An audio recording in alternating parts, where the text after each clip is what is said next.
Welcome to Halftime Football, where today, in the 6th of an 8-part series, I'll be previewing Group F of the World Cup. So in the group we have two relatively established outfits alongside two sides looking to prove themselves, as Belgium, Canada, Morocco and Croatia all feature in Group F. We'll first take a look at Belgium, who'll finally be looking to go all the way in what will likely be the last test for the majority of their golden generation. Belgium qualified unbeaten in what admittedly was a relatively easy group to get out of, though it will be a confidence booster nonetheless. However, what has been concerning in the past 18 months or so is how the Belgians have performed when faced with any team with sort of similar stature. Remember, the Red Devils held on to the #1 world ranking spot for a long time, and it's quite hard to see why, considering they lost twice to the Netherlands this year, were defeated by France in the 2021 Nations League semi-final, and finally pipped to a place in the Euro semi-finals by Italy. Belgium have long disappointed considering the amount of quality they possess, and this is a major worry ahead of their Qatar campaign. Nonetheless, the likes of Kevin De Bruyne and Eden Hazard will look to show off their technical genius, while Romelu Lukaku aims to lead the line in style despite some fitness concerns. Young guns Charles de Ketelaere and Jeremy Doku have shown glimpses of quality at club level, and they'll certainly be wanting to apply those on the biggest stage of all over the next month. No one really major misses out on Roberto Martinez's side, though you could maybe make a case for Adnan Januzaj. Belgium will be wanting to improve on a third place finish at the 2018 World Cup after Samuel Umtiti's header saw them eliminated by France. Time is ticking for Belgium's golden generation as they look to banish the bottler mentality that has plagued them for nearly a decade now, though deciding to keep Roberto Martinez in charge may be something that comes back to bite them. Moving on to everyone's predicted surprise package of the World Cup, this Canadian side will need to carry the momentum they got from their qualifying campaign if they're to stand any chance of getting out this group. A strong qualifying run saw Canada snatch massive victories against sides that have been superior for decades, such as the United States and Mexico, as they topped the whole CONCACAF group to book their spot in Qatar. However, recent results have shown a few inconsistencies within the Canadian ranks, which in a tournament like the World Cup simply can't run. They've suffered a defeat to Honduras while being held to a draw by Bahrain, and despite a massive win against an organised Japanese side last night, cracks seem to be appearing in this Canadian side. Despite that though, no one can really deny the quality that's emerged out of Canada in the last few years, with their two main men Alphonso Davies and Jonathan David ripping it up in some of the best leagues in Europe. Veteran midfielders Atiba Hutchinson and Jonathan Osorio will be delighted to see how much their nation has progressed with them as key parts, while Porto man Steven Eustáquio should complete the midfield trio. English manager John Herdman elected to leave out the experience of Donnell Henry and Scott Arfield, but realistically Canada have all of their best 11 present. This tournament in Qatar will only be Canada's second ever World Cup appearance, with their last coming 36 years ago, and they'll be hard pressed to do worse than getting the 0 points that they got. The Canadians will be massively eager to show the world what they can do after a long absence from the top, but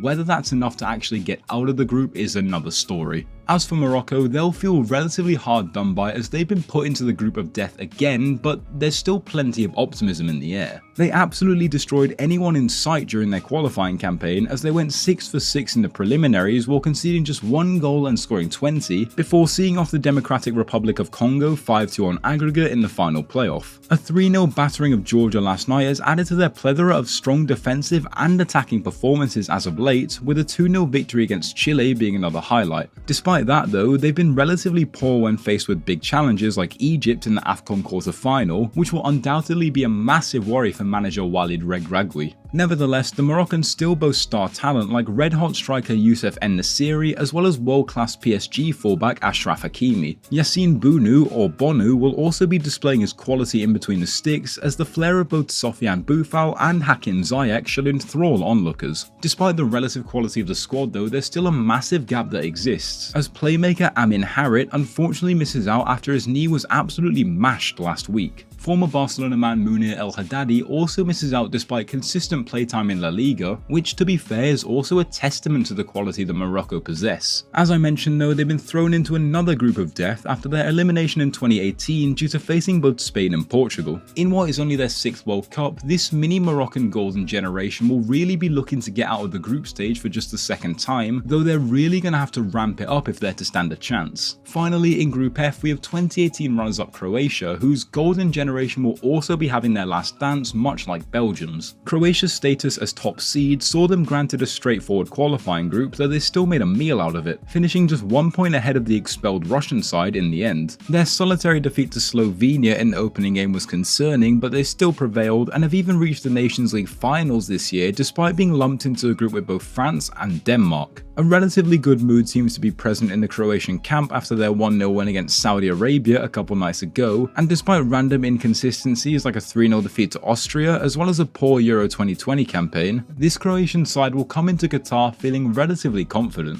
Anyway, I mentioned how this will likely be the last World Cup for many Croatian stars, and of course the head of those is the captain and 2018 Golden Ball winner Luka Modric, who still plays like he's just 25. Ivan Perisic and Dejan Lovren are a couple others who'll bow out on the big stage in Qatar and will hope to do so in style, while Mateo Kovacic and Marcelo Brozovic will partner Modric in midfield. Surprisingly though, despite a lack of a real goal scorer, Zlatko Dalic chose to leave out in-form Rangers man Antonio Kolak, while Southampton's Duje Kaleta-Kar will also feel hard done by. Dalic, of course, however, did spearhead Croatia all the way to a World Cup final 4 years ago, though the weight on the players' shoulders that will come from that run will probably be immense. Croatia appear to be coming into Qatar stronger than what they were in Russia 4 years ago, but I think those inconsistencies that I mentioned are going to end up costing them dearly. That transitions me perfectly into my personal predictions, so without further ado, I think this group will be very close except for first place. Belgium should see off Canada and Morocco with ease in their first 2 games, but where I think it really gets interesting is with Croatia. I think they'll slip up a lot and end up drawing every single game they play, while Morocco will beat Canada, which will end up sending them through ahead of Croatia. Canada won't pick up more than a solitary point and will disappointingly crash out despite all the hype, while Belgium top the group on 7 points. Morocco will end on 4, and 2018 runners-up Croatia will shockingly be eliminated after grabbing just 3 points. Anyway, that's it for my prediction of Group F of the World Cup. If you did enjoy, please be sure to like and subscribe. Be sure to check out the previews for Groups A to E on my channel, as well as letting me know down below what you think of this one, and I'll see you for the next one.